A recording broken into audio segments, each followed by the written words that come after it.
بسم الله والحمد لله والصلاة والسلام على رسول الله. اللهم اغفر لنا ولشيخنا ولجميع المسلمين. قال المؤلف رحمه الله: باب التيمم، وهو بدل طهارة الماء إذا دخل وقت فريضة أو أبيحت نافلة وعدم الماء، أو زاد على ثمنه كثيرا، أو بثمن يعجزه، أو خاف باستعماله أو طلبه ضرر بدنه أو رفيقه أو حرمته أو ماله بعطش أو مرض أو هلاك ونحوه، شرع التيمم.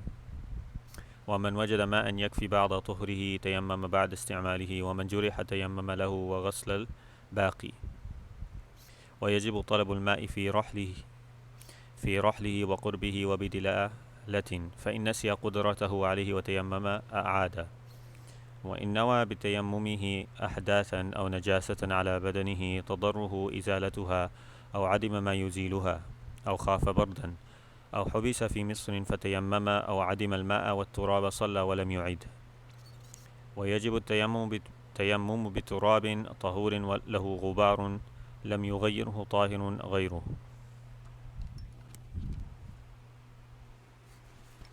بسم الله الرحمن الرحيم. الحمد لله والصلاة والسلام على رسول الله. We pick up in the second dars in Bab al-Tayammum. We talked about عدم الماء كلي, يعني absolutely not having water. Today we pick up in a part of the matan that discusses عدم الماء جزي, يعني if you don't have enough water. طيب, there are two scenarios here. One, that you have a small amount of water you can use but not enough for a complete wudu or complete ghusl. And we mentioned tayammum can be done in place of wudu or ghusl and رفع najasat إلا على المكان ثوب, يعني فقط على بدنه. طيب, so what if you have enough water that you can do a part of the wudu or part of the ghusl or take off part of the najasa but not enough to complete it. طيب, فمن وجد الماء, whoever finds the water, يكفي بعد طهوره, يعني and it's enough for a part of the طهور, يعني part of the purification, يتيمم بعد الاستعماله, then he performs tayammum after using it. طيب, what does it mean? يعني طيب, you have enough water that you can maybe do the madmada and istinshaq and al-wajh, but that's it. So he or she performs as much of the wudu as they can, or in the case of the ghusl, as much of the ghusl as they can, or in the case of taking off something najis, maybe yani if it's a dog saliva for example, and 7 washings, you only have enough for 2 or 3 or so on, so you do the best you can and then you perform a full tayammum. Then you perform a full tayammum in place of the rest of the wudu or ghusl or raf al najasat ala badnihi. Tayyib, this is one case scenario where you have enough water to begin with. The other case scenario in juz'i, yani in a partial amount that you can do from the tahara, is man juriha, yani whoever has had a wound or an operation or has been cut, or in such cases where you can do a part of the ghusl or a part of the wudu but not all of it, not because you don't have enough water. Okay, if you look at the two case scenarios, the second case scenario that we're giving is where you have water but you are يعني عاجز عن استعماله, you are unable to use it due to another reason. Meaning, for example, you're wounded, somebody has a cut, somebody had an operation or so on, then tayammama, he performs the tayammum lahu wa ghasl al-baqi, and he does tayammum and washes the rest of it. Tayyib? You understand the two scenarios. One is you don't have enough water. You have enough for a part of the tahara. Tayyib? Then you do that part of the tahara and then perform tayammum afterwards. Second case scenario, you have enough water but there is a part of the tahara you're unable to do due to either a wound or a cut or any other inability. There you will perform tayammum and then wash the rest. Yani, for example, if you have a cut on your arm, right, and you cannot make masah on it, like this is the case we're giving. If you can make masah on it, you will make masah on it. We discussed that under wudu. If you have a bandage, you make masah on it. If you have a cut. But let's say it's a type of cut that if water touches it, you're going to get gangrene and the environment is such and so on and so on. Then you wash the rest of the body. You don't make masah on it if you are unable to. Again, if you can make masah, you make masah. If you cannot, then you make tayammum for it and then wash the rest of the body. In this scenario, you make tayammum for the one you cannot do and wash the rest of the body. Tayyib. We always like adilla, proofs, because this is the religion of proofs, right?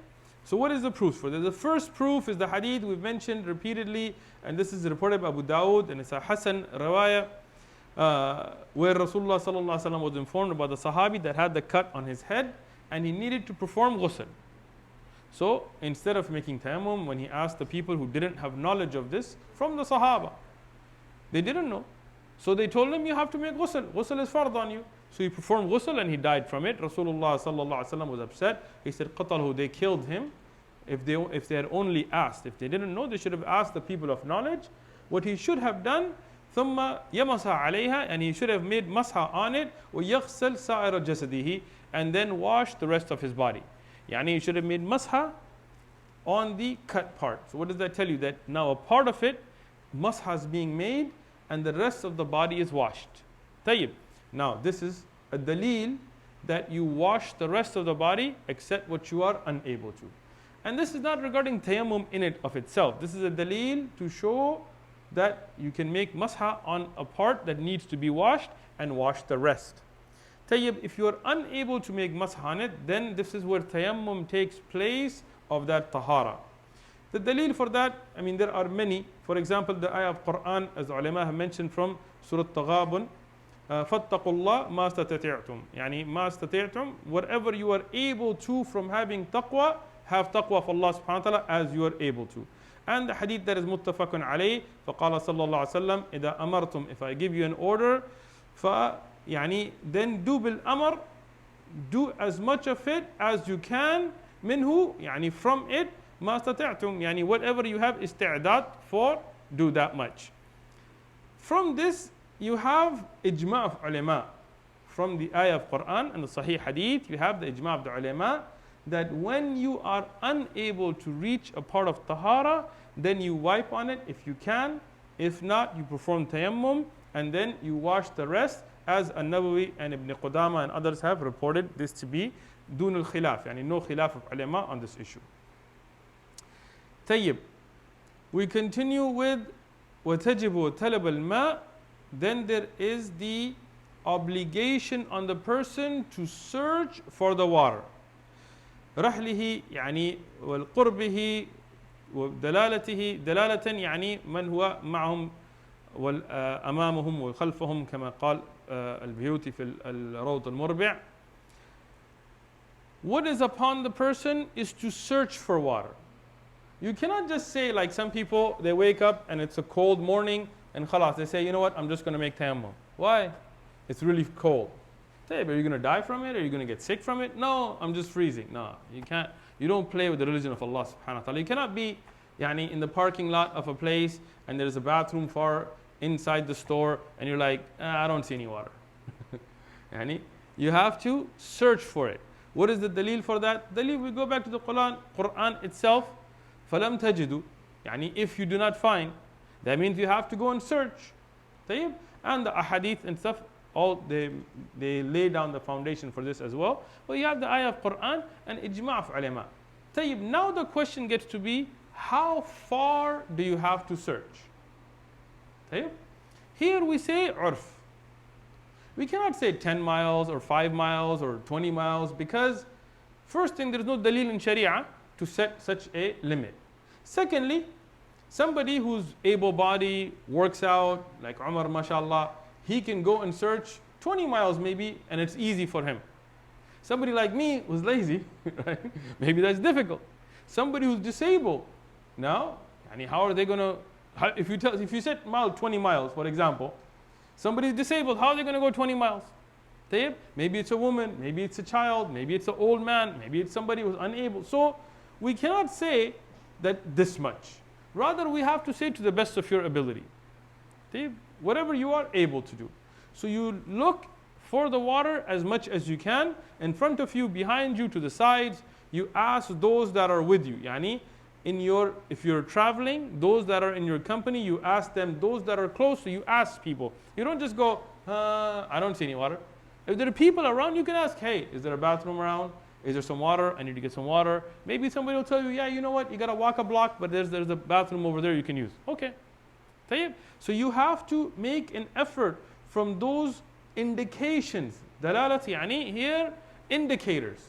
When you're in the desert, for example, and you're traveling, and you see birds flying around, not vultures, that might be something different, but birds flying around some area, this is an indicator that there could be water there. If you see greenery in one area, that's an indicator. In our times, you see a sign that says bathroom, right? Rest stop. Those are indicators. So you have to look. You can't just be like, I don't see it. Right? You have to try. To the best of your ability. And if وإن نسي قدرته يعني قدرته, he had قدر عليه, he had ability to, but he forgot and he performed tayammum, أعاد. يعني you have to repeat that salah. What does that mean? Let's say you had a bottle of water with you and you were hiking and you were up on a mountainside and then you had to make wudu and you thought you didn't have a bottle of water. You looked around, you did your best, you walked around, no water around, you couldn't wait to come down and make jam'a bayna salatayn. All those preconditions were met. What do? You perform tayammum. You made tayammum, you made salah, you opened your backpack and you find a bottle of water. What do you do now? You have to now make wudu. Your tayammum is invalid and you have to repeat that salah. Because you had the ability, but you didn't take advantage of it. Towards the end of this, we'll talk about like odd scenarios where you may realize after 10 years or something. We're not going to get into that right now. But this is the asal of it, that if you were able to and you didn't, and you finish salah, this is one of the times where you repeat the salah. And this is, first off, because in the presence of water, your tayammum was not valid. Secondly, this is qiyasan on the one that didn't have wudu. And in the one, for example, that didn't perform wudu correctly, the Prophet ﷺ told him, the one who had a nail's amount of dry on his foot, tell him, go back and repeat your salah. That means that salah, even though he prayed it thinking he had made wudu correctly, was not valid. So qiyasan on not having wudu, the batil tayammum, you cannot make salah with. If you made it, you have to repeat that salah. Now, if you made salah with najasa on you unknowingly, not knowingly, unknowingly, and you finish that salah, do you have to repeat it? No. Why? Because the hadith of Jibreel, where Rasulullah sallallahu alaihi wasallam had najasa on his shoe, Jibreel came to him, told him in salah, Rasulullah took off the shoe. Now for a part of the salah, he had it on with najasa, and he finished the salah, and he did not repeat his salah. So everything you have to learn about that scenario. Don't take one scenario and try to fit it into the other. We based our fiqh on adilla, on proofs. Tayyib. Now we get to the issue of what types of scenarios is it permissible to perform tayammum. Not talking about shurut, we already covered shurut, but types of scenarios. So if you in nawa bitayammamu, if you make your niyyah for your tayammum ahdath. What's ahdath? More than one hadath. Not hadathan, but ahdath, jam'a. What does that mean? Let's say you are traveling and it's extremely cold. You're like climbing Mount Everest, right? Because you're in good shape like Asadullah too, right? So you climb Mount Everest and you're up there and it's freezing cold and there's no water, and if you use the ice you're going to get hypothermia and die and so on. And you were asleep and you had يعني احتلام. طيب, you had حدث الأكبر, and you were asleep, so you have حدث الأصغر, and you went to the bathroom, so you have another form of حدث الأصغر, right? And you ate camel's meat that day, so you had so all of those you can perform one tayammum. It will take care of the حدث الأصغر and akbar. You do not need to make a different tayammum per hadath. طيب? There are two aspects here. One is the fact that it is different types of hadath, and the next is a different number of ahdath. أولا حدث الأصغر والأكبر. These two can both be cleansed with the same tayammum. الثاني أنواع, يعني many types of حدث الأصغر أو أكبر. طيب? All of them can be يعني done one tayammum with a niyyah. طيب? Now what is important here is a niyyah. Let's say you make your niyyah for حدث الأكبر, but you did not intend for حدث الأصغر. Now you do not have a state of tahara or a state of يعني ability to perform those ibadat. Tayammum doesn't make you in a state of tahara anyway, but يعني a state where you have ibah, يعني it's mubah for you to make those ibadat. طيب, أو نجاسة على بدنه, or najasa that's on the body, تضره يعني which would cause him darar, which would be harmful to take off. طيب? For example, you have some najasa that gets on your body. Let's say, again, you were climbing Mount Everest. You're in wudu. You had wudu and you're good. You were climbing and somebody brought one of those Saint Bernards or something, one of those dogs that are like survival dogs or whatever, right? And that dog licks you, licks your arm, just licks it all, blah, blah, blah, right? Now, you're on Mount Everest. You know that, according to the madhab anyway, that يعني this is you have to take that off 7 times. And it's rajih, and well known. Except for the Malikiya, all the madhab agree on this. Tayyib, now, if you have to take this off with snow and ice, you will get hyperthermia. It will cause you harm, bodily harm. So here, can you make tayammum in place of taking off that najasa that you are ajiz, you are unable to take off? Yes.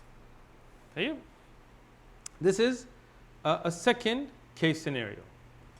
Or عدم الماء, and the water is not available to take off that najasa. In the scenario I gave you right now, you had water, but it would harm you physically to take that najasa off. Another scenario is you don't have water, you have wudu, you don't need to perform ghusl, but you got a dog licking you, and now you do not have water to wash that 7 times. So now what do? In this again, now you perform tayammum in place of tahara. أو خاف بردا, or a fear of extreme cold. And this is the example of ghusl. And let's say you have to make ghusl. Again, please don't misuse the sharia. This doesn't mean that you're in a nice warm house and you wake up and it's just a cold morning and you're like, I'm doing tayammum. No. Yani this is where the cold is such that it can cause you serious bodily harm. In those scenarios, yes, you can perform tayammum in place of ghusl, as many of the Sahaba radiallahu anhum did, and the Sahabi, we talked about the hadith from Abu Dawud, and there are other Sahaba who performed tayammum and led salawat because they were the Amir of the Jama'ah and so on and so on, and the news came back to Rasulullah sallallahu alaihi wasallam and he approved of it. So this is something that is permissible. Or, so now this is, how many case scenarios have we covered here? 4, right? One is different types of ahdath. Second, najasa on your body that could harm you for taking it. Third is not having enough water to be able to take off that najasat. Fourth is the fear from extreme cold. Fifth is if you are حبس طيب في مصر فتيمم. طيب, for those of you who were in our Nahu durus and who are interested in Nahu, should it be fi misrin or misra? Misra, misrin. So if you say harf jar, no doubt fi, that's the easy part. Tayyib, you know the country Misr. Tayyib, if you were living in Misr, would you say ana fi misrin or ana fi misra? Ana Arab, make Arab, don't try to get out of it. If you say Misr with the meaning of a particular place like Egypt, this is mamnu min as-sarf. It would be Misra. I found one of the brothers, he had written out notes, he wrote fi Misra. That's why I'm mentioning this. I wrote to him actually. So here it's fi Misrin because it means a city in general. Mutlaqan, not the land of Misr. So if you are in a town where you are unable to get water even if it's there. So then you have scenarios. One, you're in a town and the water is extremely polluted. I don't just mean like our water, which isn't the best, but I mean like it has chemicals that will make you go blind or something, right? May Allah protect us, there are places like that. So maybe you're downstream from Chernobyl or what was that? In Flint, Michigan was, I don't know if that was that bad, but it was pretty bad. All right. What was the one in Japan? Fujimura? No, man. Look at these guys, man.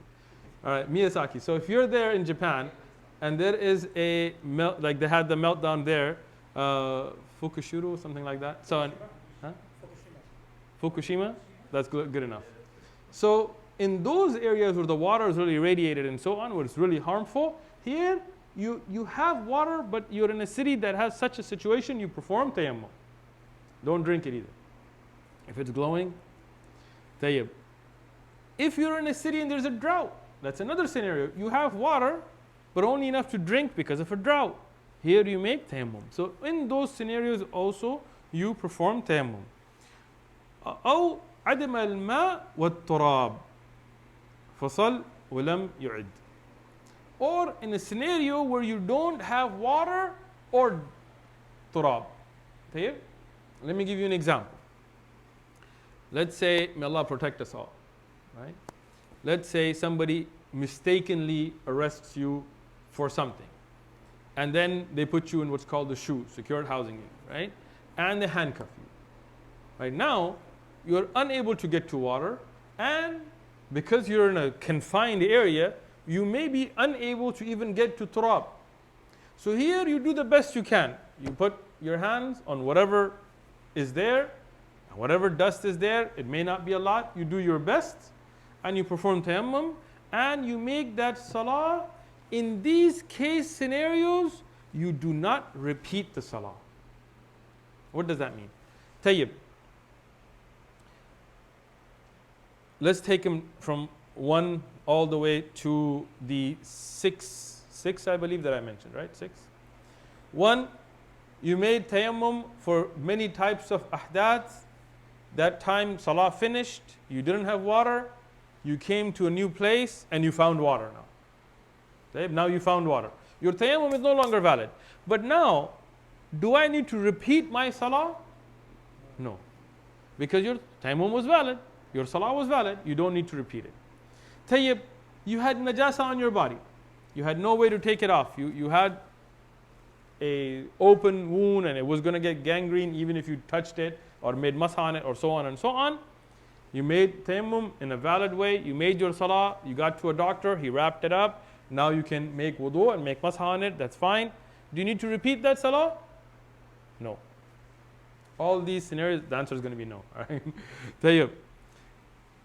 You were unable to get to water, you had najasa, you took it off the best you could, then you made tayammum for it, you made your salah, you got somewhere, you found water. Now you need to get rid of that najasa. Now you need to wash it properly, but you do not need to repeat your salah. You were afraid of cold, you didn't make ghusl, you made tayammum, you made salah, dhuhr time came, the sun was out, you can make ghusl. Now you need to make ghusl, but you do not need to repeat fajr.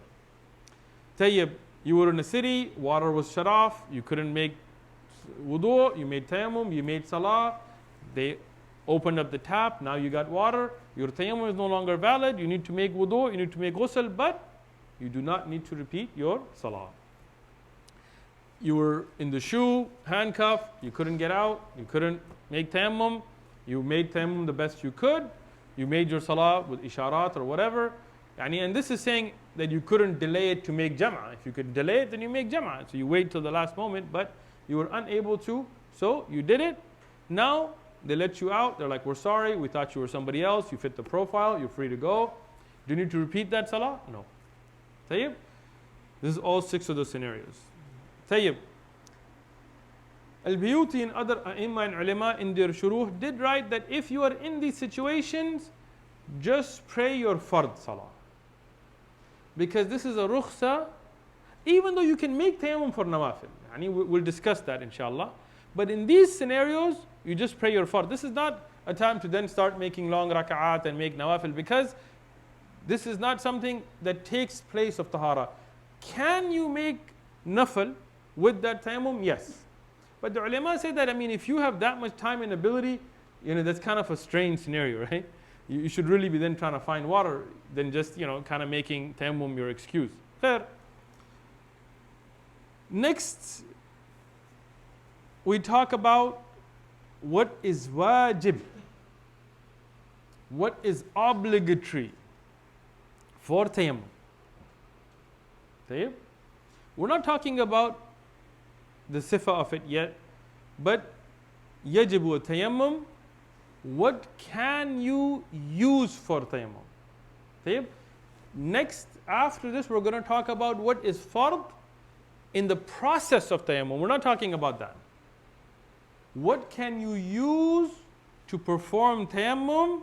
وَيَجِبُ التَّيَمُّمْ بِالتُّرَابِ طَهُورٍ لَهُ غُبَارٍ. Tayyib? Let's go with the first 3. There's fourth, but let's start with the first 3. You have to perform tayammum bit-turab, with earth.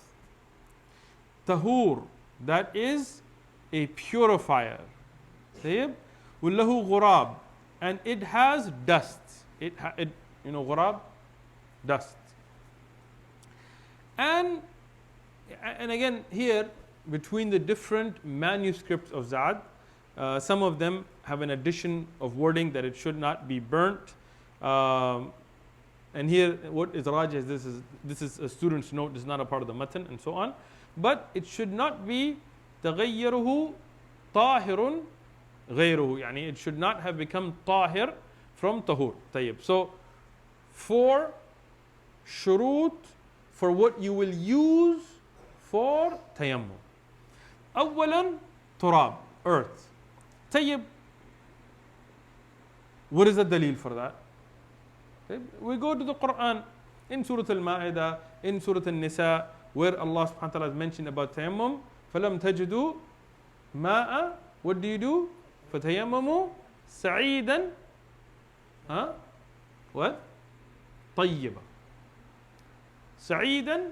Here, as the Mufassir Ibn Kathir has mentioned, and there is a clear Sahih riwayah from Ibn Abbas, the Mufassir of the Quran, that this means turab lahu ghubar. Tayyib? This is the meaning of sa'idan. Ibn Kathir has mentioned this, and the Sahabi Ibn Abbas radiallahu, and other Sahaba as well, we'll get to that inshallah, but this is their qawl. That this is the meaning of this word in the Quran. طيبا يعني طهورا. طيبا, clean, pure, purifying. Not, you don't take something najis or something that is not to that level. So this is from the Quran itself. But there is some khilaf ulama on whether it has to have ghubar. According to Imam Abu Hanifa, and this is somebody asked this question about rocks last dars, and I said I will discuss it in detail here. According to Imam Abu Hanifa and Imam Malik, radiyallahu anhuma, may Allah be pleased with both of those great A'imma of Islam. According to them, I know they're not Sahaba, no. طيب, according to them, you can make masha for tayammum on a rock even if it has no dirt, no ghubar on it. Because they said this is from the earth. According to Ahmad, Imam Ahmad ibn Hanbal, and Imam Muhammad ibn Idris al-Shafi'i radiyallahu anhuma, may Allah be pleased with those two as well, they said no, that the earth that you perform tayammum with has to have ghubar. Imam Abu Hanifa and Imam Malik, they said sa'idan linguistically means the earth and what's from it, so a rock is also from the earth. They took that. Imam Ahmad and Shafi'i and those A'imma and Ulama that followed this view, they presented the dalil from Ibn Abbas radiyallahu anhuma that this meaning of sa'idan means turab lahu ghubar. So you have to be careful because sometimes there is a linguistic meaning. Like if I said tayyib, here the ayah says tayyiban, but if I said tayyib, it could mean good. It doesn't have to mean pure, but you have to look at the ayah and how the Sahaba radiallahu anhum made tafsir of the ayah.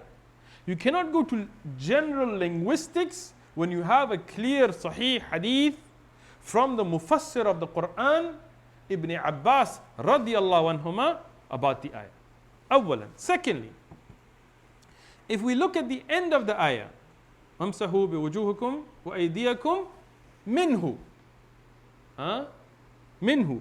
Wipe your face and your hands from it.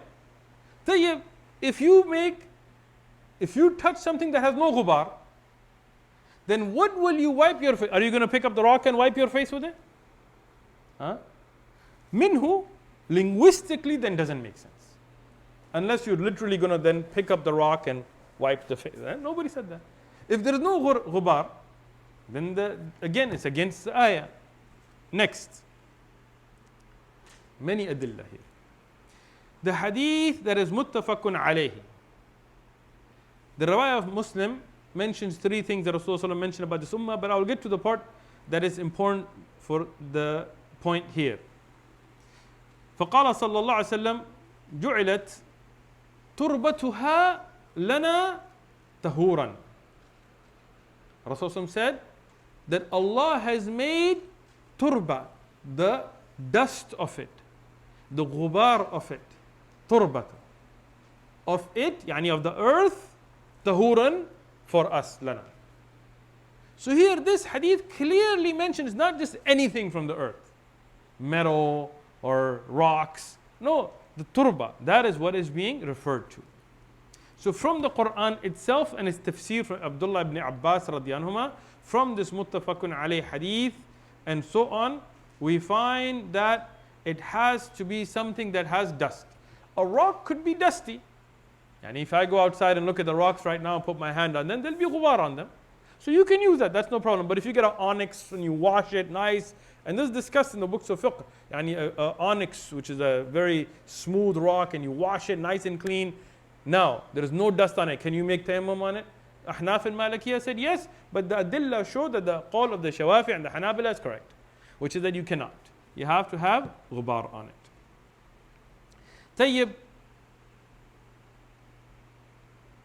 Tayyiban, as has been explained from the Mufassirin, as Ibn Kathir and At-Tabari and others have mentioned rawayat, that this is something has to be pure and clean, not something that has najasa. The last thing we'll mention here, so you understand turab, you understand tuhur, you understand having ghubar. The last thing that it should not be, as even if it's not part of the actual matan, but it should not be something that has been burnt into ashes. Why? Because linguistically that is not considered turab in Lugha al-Arabiya. It would not be considered يعني as sa'idan, tayyiba, as the ayah has mentioned, and what is considered turab. Once it's become ashes, it has been taken out of that category, so you cannot make tayammum with ashes. Next, that it should be tahur, not made tahir. And we talked about this under water. طيب, and this is the madhab, which is that you can only use tahur water, not tahir water. So if there is turab that has been used for tayammum, that, not the whole place, but that turab is now tahir, not tahur, qiyasan ala al-ma, with qiyas on water. طيب, there is no sarih dalil for this, but there is qiyas on water, and a very simple thing. If you use a certain amount of turab, you don't need a lot just for tayammum. Don't use that very amount. Use some more. If you had that much, you'll have more. So no need to get into this issue. Qiyasan on water, it should be tahur, unused for ritual purification, having ghubar. So 4 shurut to memorize for what you're going to use for tayammum. Turab, it has to be turab, earth.